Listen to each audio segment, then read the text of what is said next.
The New York Rangers, the Blue Bloods of the NHL, only a name but not accomplishment. They enter this season with kind of wacky expectations. They have the talent to be good, they have new coaching that should help improve them, but rampant pessimism runs abound at Madison Square Garden. Are the New York Rangers poised for a bounce-back year, or are we going to be laughing even harder at their eventual downfall? Forget me, for you should forget it. You're living in the past, man.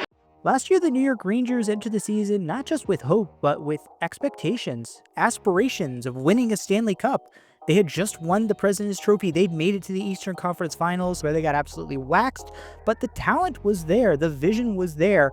They were expected to be one of the best teams in the Eastern Conference once again, having just locked up their marquee goaltender Igor Shesterkin. Their lineup was strong, both in top-end talent and depth at the forward and defensive positions, and they had some absolutely elite players in both slots. It was said to be maybe one of the best seasons in New York Rangers history. How'd it go? How'd the fucking Bay of Pigs go, Lloyd? Oh my God, was this beautiful to watch. The New York Rangers didn't just fail. They didn't just collapse. They didn't just implode. They shit down the side of their legs, slipped in the fecal matter, and clonked their heads against a bucket like a cartoon villain. The Rangers were not terrible last year, but they were aggressively mediocre, barely treading water for most of the season, kind of in the will they, won't they, buy or sell at the deadline. At the end of the day, they kind of did both. They acquired JT Miller from the hapless Canucks, but traded away one of their young promising players in Capo Caco. As a Caps fan who experienced life under Laviolette, I could have told you Rangers that you were going to have to sacrifice one young promising player as an offering to his incompetence. But the Rangers didn't just suck in silence. Oh no, they were loud in their ineptitude. Chris Drury went on and on about how he's going to shake up the culture and trade one of their marquee players, then not doing it, then eventually doing it in a very public, drawn-out spat with Captain Jacob Trouba, who very clearly didn't want to waive his no-trade clause and was bullied into it, but he didn't really have a choice given he saw what happened to Barclay Goodrow when he refused to waive his no-trade clause and was banished to San Jose via waivers. They moved off of some other pieces like Ryan Lindgren, but they also brought on Carson Soucy and JT Miller as catnip to Rangers fans. But when it was all said and done, it was indeed a historical year for the New York Rangers. They went from President's Trophy winners to missing the playoffs entirely, just the 5th team in NHL history to miss the playoffs the year after winning the President's Trophy, and becoming the first franchise to do it twice. Don't turn your back on me. Let's get one thing straight. This is Shooter's tour. I've worked hard my whole life, paid my dues, and now it's Shooter's turn. The Rangers returned this year with a forward core that looks similar to last year's on paper. The problem is that the depth that was so ballyhooed last year has been completely hollowed out as they moved off of key players like Chris Kreider in the offseason. The top line is, of course, still very deadly with Artemi Panarin, who had a down, quote-unquote, year for him with only 89 points. Now entering his age 34 season and about to be a UFA, the Rangers are now in the unimaginable position of having to convince him that there is going to be hope going forward and that he should spend the remaining twilight of his career in the Big Apple. Having him be centered by Vinny Trocheck is not a great way to do that. Trocheck's a fine player for your second or third line, ideally, but having him be your top line center is pretty disgusting given that he's never cracked 80 points in a season. Rounding out the top line is Alexis Lafreniere, the young promising forward who everybody thought had taken a huge step forward 2 years ago and was going to continue to develop, but then the Rangers were terrible and Laf's productivity plateaued out last year.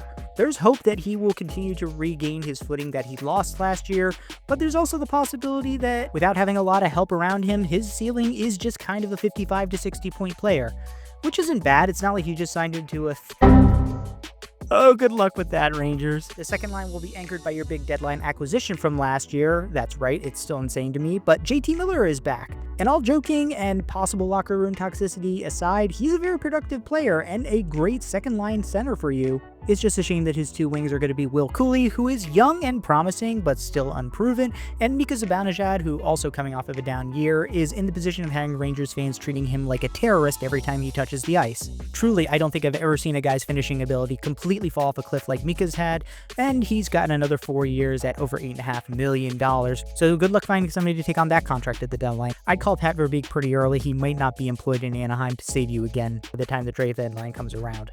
But that third line is where the Rangers' weaknesses really start to come in. What was once ballyhooed as having a lot of depth is now completely hollowed out. You have Juuso Parssinen as the center, who's young, yes, but he hasn't played a full NHL season despite being 24 years old. Brett Berard, who's a fringe AHLer coasting off of name recognition, and Taylor Radish, who was a very fine fourth liner in Washington. On the fourth line, it's a bunch of guys who have been with the Rangers for a few years now. You know what they are, which is Not very good, but they're fine suited for the fourth line. You've got Adam Edstrom, Sam Carrick, and of course the Rempire, Matt Rempe, who every Rangers fan will defend until their dying breath, despite the fact that he is 1, terrible, and 2, basically a walking suspension waiting to happen. Luckily, there is some promise waiting in the wings in the form of Gabe Perreault. He is coming out of Boston College and has shown some pretty good potential, so if he slots into the second or third line immediately, that will alleviate some of your depth concerns. You've also got Brendan Othman, who really hasn't shown me too much, and Malcolm Spence, a second-round pick from last year, who I actually really liked and thought could be a guy going at the end of the first round. All we hear is about their defense. They can't stop a nosebleed. On defense, the New York Rangers are completely different than they were last year. Gone, of course, are Ryan Lindgren, traded at the deadline, and Keandre Miller, traded to the Carolina Hurricanes for a haul in the offseason. That leaves behind kind of an interesting mishmash of players on the back end. Of course, it's led by Adam Fox, who is, despite what New York Rangers fans would tell you, one of the best defensemen in the NHL and probably the Rangers' best defenseman since Brian Leetch back in the 90s. He's a great transition defenseman who's pretty responsible in his own end, can contribute some offense, and were it not for the fact that he got a little banged up at Four Nations last year, he would have shown a lot more for the Rangers. While he's not on the level of Quinn Hughes or Cale Makar, or at this point potentially Lane Hudson, he's very firmly in that second tier of elite defensemen in the top 10 to 15 in my opinion. He'll be paired with the big offseason acquisition for the Rangers in Vlad Gavrikov, who's going to replace Keandre Miller. But on the second line, you've got 2 new defensemen from last year that you acquired in trades in Carson Soucy and Will Borgen. Borgen is at least kind of young and interesting. Soucy is pretty much just a pylon, but that is ultimately a fine second pairing in my opinion. The third pairing, though, is where things get interesting. It's a couple of young guys, both under the age of 24, in Scott Morrow, who was acquired for Keandre Miller, and Braden Schneider, who's actually been a fairly regular player on the Rangers blue line for the last few years. Both of those guys should give Rangers fans something to be excited for on the back end, and they round out what I think is a pretty decent defensive core. They also have EJ Emery waiting in the wings, who they took 30th overall in the 2024 draft, a guy that I think could be a fine second pairing or third pairing guy in the future. Wait, it's not Goldberg. It's Russ. Here, take it. Thanks. The goalie. The Rangers have one of the 3 to 4 best goalies in the NHL in Igor Shesterkin. Last year, the huge concern was whether or not the Rangers would be able to re-sign their star Russian goalie, and they assuaged those concerns by getting him locked up before the season even began, paying a hefty price of over $11 million a year, but honestly one that I think was worth paying. He's under 30, you got him locked up for another 8 years, and you basically do not have to worry about him and your starting goaltending position for the next decade or so. Backing him up is Jonathan Quick, which is great, a guy with experience who can still start a fair number of games if Shesterkin gets hurt, has great leadership, veteran experience at having won multiple Stanley Cups, and basically the only downside to him at this point is just his age and not being able to carry a full starter load. You ain't gonna be able to hit them. They're too good and you suck something awful. Yes, sir, I sure do. The Rangers ended last year missing the playoffs, and unsurprisingly, that meant the end of Peter Laviolette's tenure in the Big Apple. As a Caps fan, again, I could have told you that this was going to be coming. He doesn't tend to last in one place for more than a few years. There were a lot of interesting coaching candidates out there in the mix this offseason, and the Rangers got, in my opinion, the best one on the market in Mike Sullivan. The 2-time Stanley Cup winner with Pittsburgh was dismissed from the Penguins after that team's continued downfall led to them missing the playoffs for a 3rd straight year. But I've said on multiple occasions, I don't think that decline is because of Sully. Yeah, maybe his time has run out in Pittsburgh, they need a new voice, but I think he's still a damn good coach, and the reason the Penguins have been failing of late is mostly because of a talent level decline. That being said, it is fair to wonder how Mike Sullivan's going to be in an environment where he does not have elite level talent like Crosby, Letang, Carlson, and Malkin to rely on. While he has helped develop some good young forwards in Pittsburgh, he's now going to be forced to do that without any elite players to lean on other than maybe Panarin. But on the plus side, he's going to have elite starting goaltending for the first time in half a decade, so I think he's going to do very well in New York. Since you're new here, I'm going to cut you a break. As I mentioned earlier, the big offseason acquisition for the Rangers was Vlad Gavrikov, brought in as a free agent from the LA Kings. He's basically here to replace Keandre Miller, and for what he's getting paid versus what they got back for Miller, I think that that's a bit of a side grade, maybe a slight upgrade for the Rangers. I think Keandre Miller's better than a lot of their fans give them credit for, and Gavrikov's not quite as good as they think, but they fill a pretty similar role, and I think that their ability level is pretty equal. And given the fact that Rangers just got a lot of assets for Keandre Miller, the move makes sense.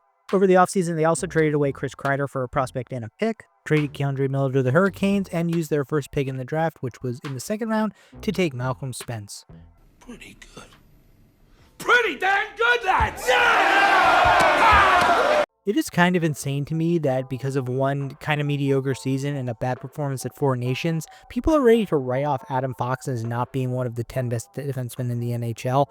The dude is an absolute stud. Even in a down year, he was still in the top 50 NHL players in terms of point share and was second best on the Rangers behind only Artemi Panarin. But at age 26, he's already won one Norris Trophy and been a finalist for the award again. He is the kind of player that the Rangers 100% should be looking to build their core around in the future. I'll give you a winter prediction. It's gonna be cold, it's gonna be gray, and it's gonna last you for the rest of your life. I would love to clown on the New York Rangers and continue to watch their downfall. I can't help but think that they're going to bounce back and make it into the playoffs this year. They just have too much talent, especially in key positions, like on the back end, a great number one defenseman, a great starting goaltender, and some high-end talent in their top six. And yes, you could say that all of that was also true last year, but they've also upgraded their coach, in my opinion. And combine that they're going to get to feast on a lot of really weak teams within their own division, the Metro, a winnable division, in my opinion. The Rangers could easily finish second or third in this division, and if not, I think they'll easily be fighting for a wild card. I just don't see how this team manages to miss the playoffs once again, unless Chris Drury does something incredibly stupid, which he very well might.